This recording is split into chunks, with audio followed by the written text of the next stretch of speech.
오늘 이 주일 아침에 하나님께서 주시는 말씀입니다. 우리 두 곳을 찾아서 읽겠습니다. 먼저 에스겔 22장 30절 말씀입니다. 앞에 스크린에 나오니까요. 우리 같이 함께 읽겠습니다. 에스겔 22장 30절입니다. 시작. 이 땅을 위하여 성을 쌓으며 성 무너진 데를 막아서서 나로 하여금 멸하지 못하게 할 사람을 내가 그 가운데서 찾다가 찾지 못하였으므로.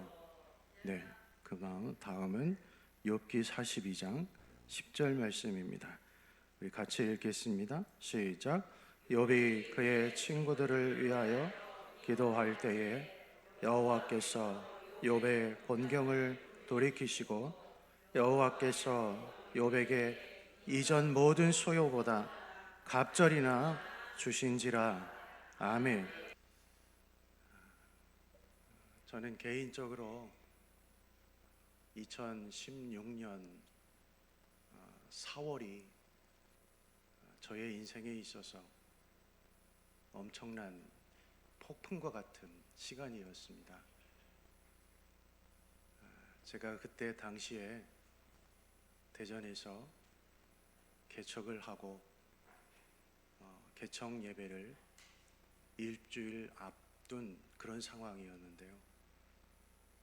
제일 분주했던 시간이었고 또 기도를 제일 많이 해야 되는 그런 시간이었습니다. 그런데 어느 날 갑자기 늦은 밤에 큰 아이가 경련을 했고 의식을 잃었습니다. 가까이 대학병원 응급실로 실려갔는데 하루가 지났음에도 불구하고 이 아이의 병명과 원인을 찾지 못했습니다.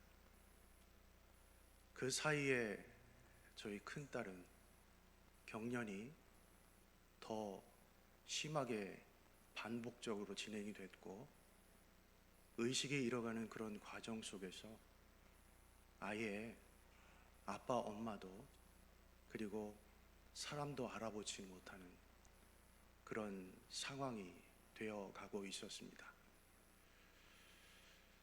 응급실에 있다가 중환자실로 가게 되었는데 이 아이가 잠깐 의식을 찾는 그 상황 속에서 자기가 왜 묶여 있는지 누워 있는지 모르는 상황 속에서 굉장히 두려운 그런 마음을 가지고 있었을 겁니다. 저와 제 아내가 할 수 있는 일이 무엇이겠습니까? 기도하는 일밖에 없었습니다. 기도하고 그리고 가까이에 제가 전에 사역했던 그 교회의 중보기도팀에 중보기도를 요청했습니다. 그리고 몇 시간 지나지 않아서 연락이 왔는데 그 중보기도팀에서 기도하시는 권사님 오빠분께서 서울대학교 소아과 교수님으로 계신다. 그리고 중보기도팀의 다른 한 분 권사님 아들께서 그 서울대학병원에 인턴으로 응급실에 계신다는 소식을 들었습니다. 이제 올라오면 모든 치료받을 수 있는 조치를 취해놨다라는 연락을 받고 곧바로 3일이 지나서 사설 구급차를 타고 서울대학병원 응급실에 들어갔습니다. 들어가서도 계속해서 저는 기도했죠. 저와 아내는 할 수 있는 게 아무것도 없었습니다. 무기력했습니다. 그리고 그 의사 선생님들을 통해서 검사받고 했는데 그 병명이 하루도 지나지 않아서 나왔습니다. 바로 그때 당시에는 굉장히 생소했던 자가 면역성 뇌염 판정을 받게 됐습니다. 그리고 그 아이의 주치의 되시는 교수님께서 그때 당시에 그 자가 면역에 대해서 연구를 하고 있는 그런 상황이었죠.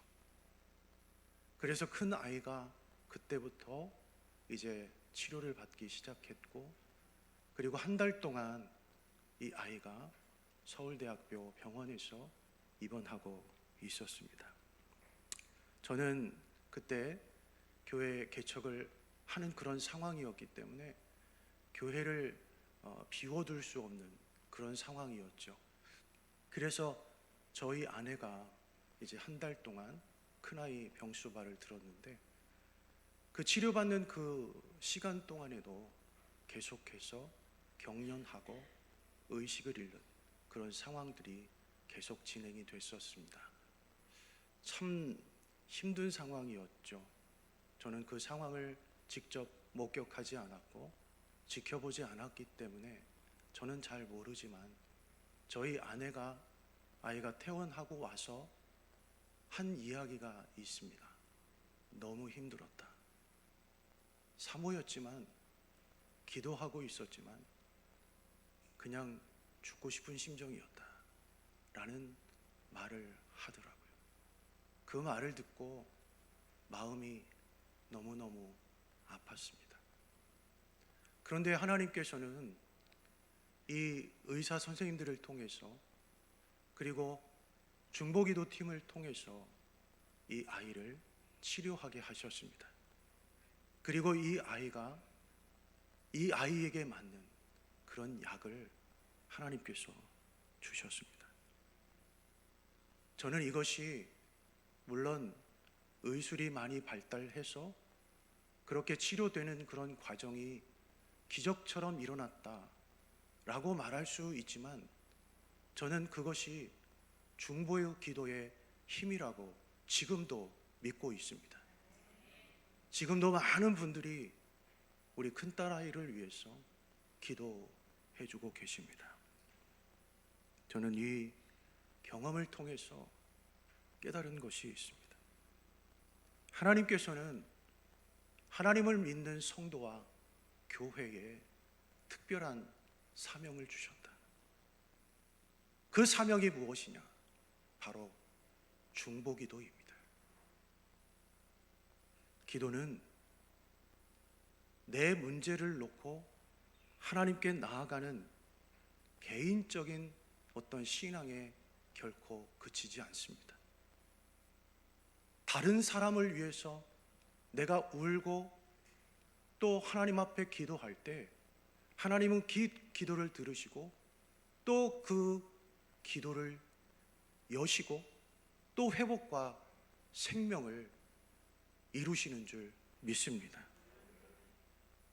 사랑하는 성도 여러분, 이제 우리 교회가 감당해야 될 사명이 있습니다. 바로 중보 기도 자리를 지키는 것입니다. 그래서 우리는 앞으로 중보 기도 팀을 세우고 교회와 성도 그리고 나라와 민족을 위해서 이제 우리가 함께 기도의 무릎을 꿇으려고 합니다. 우리가 누군가의 아픔을 짊어지고 누군가의 눈물을 대신 흘려주면서 누군가의 길이 막혔을 때 길을 열어주는, 그것은 바로 기도를 통해서입니다. 하나님께서 우리 중보기도 팀을 통해서 이 길을 열어주실 줄 믿습니다. 오늘 하나님께서 에스겔 22장 30절을 통해서 우리에게 말씀합니다. 우리 같이 한번 읽겠습니다. 시작. 이 땅을 위하여 성을 쌓으며 성 무너진 데를 막아서서 나로 하여금 멸하지 못하게 할 사람을 내가 그 가운데서 찾다가. 아멘. 여러분, 하나님은 지금도 세상과 가정과 교회의 곳곳에 무너진 자리를 막아줄 사람을 찾고 계십니다. 세상이 얼마나 많이 무너지고 있습니까? 우리가 눈을 뜨면 세상은 곳곳에서 무너진 상황들만 전해지고 있습니다. 뉴스를 들어보면 전쟁 소식, 범죄 소식, 그리고 가족 해체, 그리고 청소년 자살, 그리고 교회들의 아픔, 그 모든 것들이 우리 눈앞에 앞서고 있습니다. 그럼에도 하나님께서는 역대하 7장 14절에 우리들에게 말씀합니다. 내 이름으로 일컫는 내 백성이 그들의 악한 길에서 떠나 스스로 낮추고 기도하여 내 얼굴을 찾으면 내가 하늘에서 듣고 그들의 죄를 사하고 그들의 땅을 고칠지라. 할렐루야. 그렇습니다. 하나님께 우리가 겸손한 마음으로 무릎 꿇고 내 자신을 낮추면서 하나님께 기도하면 하나님은 그 겸손한 사람을 통해서 그 기도를 응답하시고 나라와 민족을 살리신다 라고 분명히 약속의 말씀을 주셨습니다. 여러분은 중보기도가 무엇이라고 생각하십니까? 우리는 단순히 중보기도를 남을 위해서 기도하는 것, 이렇게 생각을 하죠. 그러나 여러분, 중보기도는 우리가 생각하는 그 수준을 넘어서 다른 사람의 자리에 내가 서 있는 것입니다. 지금 화살이 다른 사람을 향해서 쏘아지고 있습니다. 그럴 때 내가 그 화살 앞에 막아서는 것, 그 정도의 수준이 바로 중보기도다라고 말씀합니다. 여러분, 출애굽기에 모세가 그런 모습을 보여주고 있지 않습니까? 하나님께서 이 이스라엘 백성들의 죄를 보시고 그 이스라엘 백성들을 진멸하려고 하실 때 모세가 출애굽기 32장 32절을 통해서 이렇게 간절하게 눈물로 호소합니다. 같이 읽겠습니다. 시작. 그들의 죄를 사하시옵소서. 그렇지 아니하시오면 원하건대 주께서 기록하신 책에서 내 이름을 지워버려 주옵소서. 아멘. 여러분, 지금 모세는 자기의 생명을 걸고 하나님 앞에 자기 나라와 민족을 위해서, 이스라엘 백성들을 위해서 호소하고 있다는 것입니다. 내 생명은 이스라엘의 백성에 의하면 아무것도 아니다 라고 하는 그 심정을 가지고 토로하면서 하나님 앞에 기도하고 있습니다. 이것이 바로 중보기도입니다. 나의 생명과 바꾸더라도 내가 속해 있는 그 공동체를 살리고자 하는 그 사랑, 그 사랑이 바로 하나님의 마음을 움직이는 것입니다. 그렇다면 왜 중보기도가 필요한 것일까요? 왜 하나님은 우리에게 기도하라고 말씀하실까요? 개인적인 기도뿐만이 아니라 함께 모여서 나라와 민족을 위해서 다른 사람의 상황들을 놓고 기도하라고 우리에게 말씀하고 있는 것일까요? 왜 하나님은 굳이 우리에게 이렇게 부담스러운 사명을 안겨주는 것일까요? 그것은 우리가 서로의 연약함을 돕도록 창조되었기 때문입니다. 여러분 믿으십니까? 세상이 어떻습니까? 나는 너, 너는 너. 그저 개인주의를 요구합니다. 나만 잘하면 나만 잘하면 됩니다. 나만 돈 많이 벌면 됩니다. 나만 좋은 집에 살면 됩니다. 나만 내가 가지고 있는 것 가지고 누리면 됩니다. 그러면 행복하면 끝입니다. 그게 끝이라고 그게 행복이라고, 그게 축복이라고 말을 합니다. 하지만 성경은 우리에게 무엇이라고 가르칩니까? 우리 모든 그리스도인들은 한 몸이다 라고 말씀합니다. 여러분, 몸의 한 지체가 아프면 다른 지체도 아프지요. 혹여 내 손가락에, 내 발가락에 눈에 보이지 않을 정도의 아주 조그마한 가시가 박혀도 여러분, 그 고통이라고 하는 것은 100배나 더 큽니다. 사실 육안으로 보면 별것 아닌 것처럼 그렇게 보여지지만 아주 조그마한 그 가시가 내 손가락 안에, 내 발가락에 밝히게 되면 여러분, 그 고통이라는 것은, 머리로 인식하는 그 고통은 100배나 더 합니다.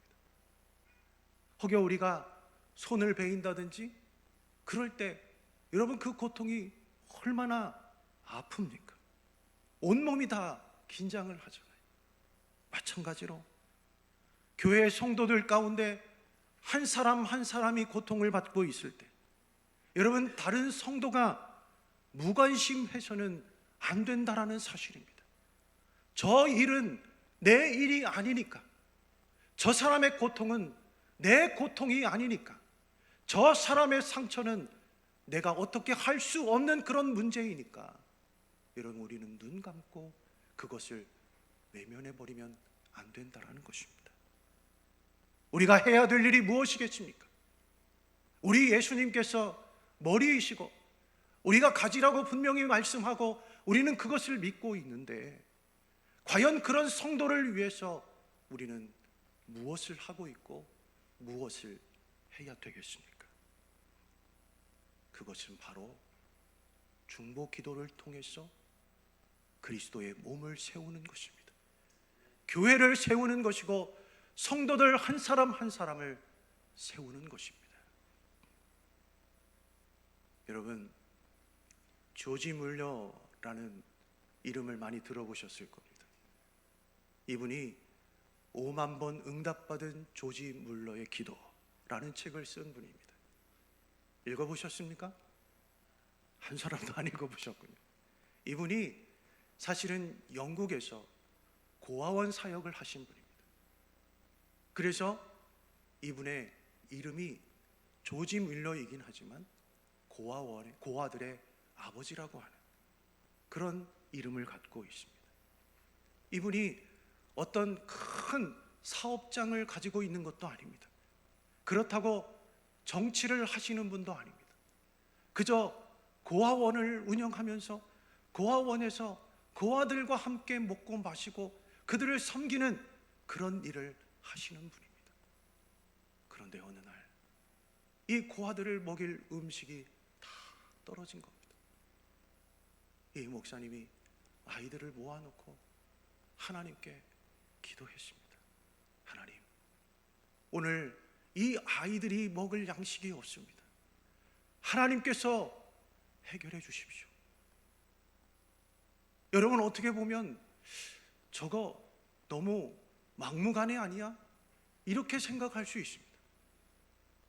그런데 기적이 일어났습니다. 그렇게 기도하고 났는데 빵가게 사장님이 오셔서, 목사님, 오늘 저희 집에 빵을 너무 많이 구웠어요. 이것이 필요하십니까? 그래서 그 빵을 가져다가 아이들에게 막 먹이고 있었습니다. 그런데 우유를 파시는 어떤 분이 갑자기 들어오시든지 우유를 배달하다가 이 우유를 배달하는 마차가 그만 부서지고 말았다는 거예요. 어떻게 할 수 없는 상황이어서 이분이 고아원에 우유를 가져다 주시면서 빨리 드셔야 된다고, 그렇지 않으면 상하게 된다. 여러분, 이것은 그저 단순히 조지 물러 목사가 경험했던 단순한 어떤 옛날 이야기가 결코 아닙니다. 이 사건은 오늘 우리의 삶 속에서 하나님이 어떻게 일하시는지를 우리에게 확실히 보여주는 그런 증거의 예화라고 할 수가 있습니다. 여러분, 믿으십니까? 마태복음에 보면 예수님께서 많은 기적과 이사를 행하셨습니다. 여러분 그것도 믿으십니까? 여러분 우리가 예수님께서 많은 기적과 이적을 행하셨다라는 것을 믿는다고 하면 우리 성도들이 경험했던 그런 기적들도 그런 신앙 간증을 통해서 이야기한 것도 우리는 믿음으로 받아들이고 고백되어져야 합니다. 아마도 이런 일들이 이루어졌을 때 우리가 세상 사람들에게 이런 이야기를 하면 사람들이 이렇게 이야기할 수 있습니다. 아이, 뭐 기도한다고 뭐가 달라지겠어? 차라리 행동하는 게 낫지. 나가서 먹을 것을 구해야 된다. 그렇게 세상 사람들은 이야기할 수 있습니다. 그러나 여러분, 믿음의 사람은 압니다. 기도는 하늘의 창고를 여는 열쇠입니다. 우리가 하나님 앞에 무릎 꿇게 될 때 하나님은 그 손을 펴셔서 역사하신 줄 믿습니다. 때로는 우리가 미처 생각하지 못한 방법으로 빵도 주시고 우유도 주시고 정확한 순간의 적세적소에 하나님은 우리의 필요한 것들을 채워주시는 줄 믿습니다. 여러분, 기도라는 것은 단순히 우리가 어떤 것을 요구하는 그런 주문이 아닙니다. 기도는 하나님 아버지를 신뢰하는 그런 믿음의 고백입니다. 그리고 그 하나님은 그 믿음의 고백에 반드시 응답하십니다. 그렇다면 여러분, 중보 기도를 통해서 우리가 누리는 축복은 무엇일까요? 세 가지로 나누어서 말씀을 드리겠습니다. 첫째, 우리가 중보 기도를 통해서 누릴 수 있는 축복은 바로 하나님 아버지의 마음을 배우게 됩니다. 우리 같이 읽어볼까요? 시작. 다시 한번요. 시작. 아멘. 여러분 혹시 경험해 보셨겠지만 내가 우리 성도들을 위해서 그리고 다른 분들을 위해서 기도하다 보면 어느 순간에 놀라운 변화를 경험하게 됩니다. 내가 미워하는 사람이 있어요. 그런데 그 미워하는 사람을 위해서 내가 무릎 꿇게 될 때 처음에는 사실 내 입술이 떨어지지 않죠. 그 이름을 부른다는 것이 참 쉽지 않습니다. 하나님, 왜 내가 저 사람을 위해서 기도해야 됩니까? 저 미워하는 사람 때문에 내가 굳이 기도해야 됩니까? 라는 그런 원망 어린 기도가 나올 수 있습니다. 푸념이 나올 수 있습니다. 그러나 내가 그 사람을 용서하는 마음, 사랑하는 마음을 가지고 끝까지 기도하고자 노력하면 성령님께서 그 마음을 열어주셔서 조금씩 내 입술을 열어주십니다. 하나님, 저 사람을 용서할 수 있는 마음을 주십시오. 또한 저 사람에게도 은혜를 베풀어 주십시오. 그 순간에 내가 하지 못한 정말 불가능했던 그 사랑, 그 용서의 사랑이 우리의 입술을 통해서 고백되어지는 것이고, 그리고 그 입술의 사랑이 우리의 행동으로 옮겨지게 되는 것입니다. 여러분, 예수님을 보십시오. 예수님은 자기를 죽였던 그 모든 사람까지, 원수까지도 용서해 주셨습니다. 우리 하나님께서도 그렇게 하셨는데 피조물인 우리가 용서를 하지 않는다? 말이 되지 않는 것 아닙니까? 어폐가 있지 않습니까? 예수님은 십자가 위에서 저들의 죄를 사하여 주시옵소서 이렇게 간절함으로 그들을 용서해 주셨습니다. 여러분, 그렇죠. 우리가 하나님께 기도하면, 우리가 중보 기도하면 하나님의 마음을 조금씩 알아가게 됩니다. 여러분, 이것이 바로 중보 기도의 신비입니다. 내가 기도해 주려는 사람이 바뀌기 전에 먼저 내 마음이 변하게 되는 것입니다.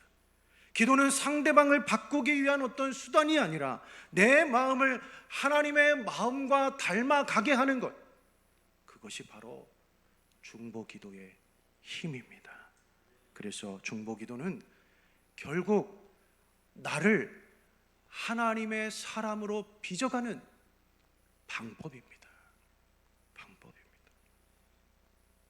그리고 두 번째, 하나님께서 우리가 하나님께 중보기도 하면 우리에게 주어지는 축복은 내 삶이 회복됩니다. 같이 읽어볼까요? 시작. 한 번만 더요. 시작.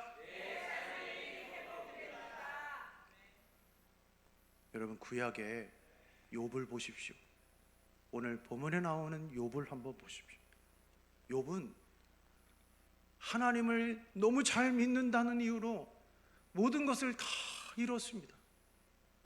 자녀들도 있고 그렇게 많았던 재산들도 한꺼번에 다 잃어버렸습니다.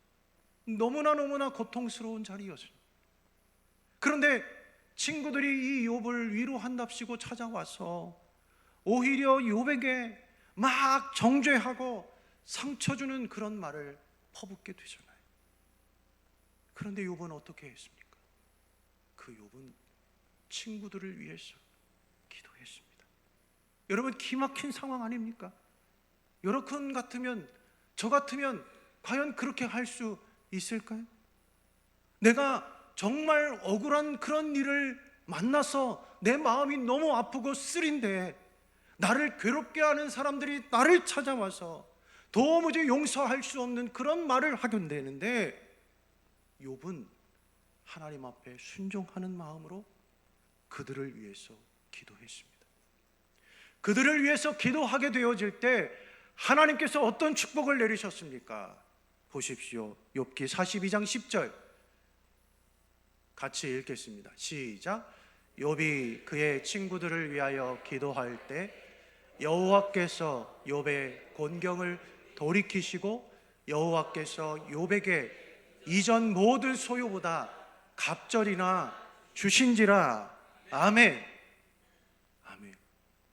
그렇죠. 여러분, 나를 위로한답시고 와서 내 마음을 막 더 휘벼파고 나를 더 어렵게 한 그 친구를 위해서 기도했을 때, 그때서야 하나님께서 이 욥에게 갑절의 축복을 허락해 주셨다라는 사실입니다. 여러분, 믿으십니까? 여러분, 이게 놀라운 반전 아닙니까? 내 문제를 붙들고 내가 씨름하다가 남을 위해서 기도할 때 하나님은 내 모든 문제들을 풀어주신다라는 사실입니다. 욥이 그랬습니다. 남을 위해서 기도하는 순간에 하나님이 오히려 이 욥을 축복하셨습니다. 혹시 지금 여러분의 삶에 막힌 벽이 있으십니까? 도무지 내 삶의 길이 보이지 않아. 힘으로도 되는 그런 일이 없어요. 돈으로도 도저히 해결되지 않는 그런 문제가 있습니까?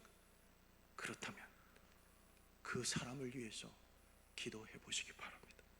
내 문제를 놓고 남의 아픔을 끌어안고 그 사람을 위해서 기도하는 순간 하나님은 놀라운 방식으로 그 모든 문제들을 풀어 가실 줄 믿습니다. 그렇습니다. 중보 기도는 내가 결코 손해보는 것이 아닙니다. 우리가 흔히 그런 말을 하잖아요. 남을 위해서 기도하면 내 몫이 줄어드는 것 아닌가? 라는 그런 생각을 할 수 있습니다. 그러나 하나님의 나라는 정반대입니다. 그러나 성경에서 축복은 다른 방식입니다. 내가 누군가를 위해서 기도하게 되어질 때 그 기도의 강물이 반드시 기도하는 자에게 흘러갈 줄 믿습니다. 마치 우물을 길어서 이웃들에게 펑펑 퍼내주면 그 우물에서 새로운 샘물이 펑펑 솟듯 내가 우리 성도들을 위해서, 남을 위해서 기도하면 그 기도의 축복이 나에게도 다가올 줄 믿습니다. 여러분 실제로 간증하시는 분들을 들어보세요. 자신이 힘들 때 다른 사람을 위해서 기도하면 하나님께서 놀랍도록 자신의 문제를 해결해 주시는 것을 여러분들 많이 들어보셨을 겁니다. 어떤 성도님은 자기 자녀의 문제를 놓고 눈물을 흘리며 기도하다가 다른 자녀를 위해서 기도했는데 기도하다 보니까 내 자녀의 문제가 해결됐다라는 그런 간증을 여러분 들어보셨을 겁니다. 어떤 분은 건강이 무너져서 건강이 지금 너무 좋지 않아서 병원에 입원해 있는데 내 건강이 좋지 않다 할지라도 내 믿음을 가지고 다른 사람에게 복음을 전하고 다른 사람을 위해서 기도했을 때 오히려 내 병이 나았다라는 그런 간증들을 여러분 들어보셨을 것입니다. 그러면 어떻게 해야 됩니까? 간증을 왜 듣습니까? 간증을 여러분 듣기 좋으라고 합니까? 간증을 들었으면 그것을 내 신앙의 접목을 해야죠. 그렇죠. 여러분 내가 다른 사람을 위해서 기도하다 보면 그것이 나에게 힘이 되고 나에게 능력이 되고 나에게 축복이 되는 줄 믿습니다. 그것이 바로 중보 기도의 힘입니다. 하나님은 내가 흘린 눈물을 결코 땅에 떨어뜨리지 않으십니다. 내가 늘 흘린 눈물이 다른 사람의 회복을 시킬 뿐만이 아니라 결국 내 삶을 적셔서 회복시키는 은혜가 되는 것입니다. 결국 중보기도는 남을 위한 희생이 아니라 결국은 나를 가장 지혜로운 길로, 가장 신앙인다운 사람으로 성숙하게 만드는 것, 그것이 바로 중보기도의 힘인 줄 믿습니다. 마지막 세 번째입니다. 우리가 중보기도 하면 하나님께서 우리에게 누리게 하시는 축복이 뭐냐? 세 번째 같이 읽겠습니다. 시작. 다시 한번요. 시작. 아멘. 1907년에 평양에서 대부흥 운동이 일어났습니다. 그런데 이 대부흥 운동은 처음부터 엄청난 기획 속에서 이루어진 것이 결코 아닙니다. 어떤 위대한 설교가가 나타나서 설교를 통해서 뒤집어진 것도 아닙니다. 한 평범했던 시골의 장로님이 예배 도중에 눈물을 펑펑 흘리면서 자기 자신이 잘못했던 그 고백을 회개하면서부터 시작이 된 것입니다. 그 회개는 단순한 회개의 고백이 아니라 성령님께서 온 회중에게 회개의 불씨를 불어넣는 그런 놀라운 역사였다는 것입니다. 그래서 그 순간에 성령의 불길이 타올랐고 사람들이 밤새도록 서로의 죄를 고백하면서 하나님 앞에 기도하기 시작했던 것, 그것이 바로 1907년 대부흥 평양운동이 시작되었던 것입니다. 용서의 회개, 그리고 중보의 눈물이 몰려서 거대한 은혜의 강물이 되어서 평양 전역을 덮였던 것이죠. 그리고 그 불길은 한반도 전역을 퍼져 나갔던 것입니다. 그 기도는 단순히 어떤 교회 안에서만 머물지 않았죠.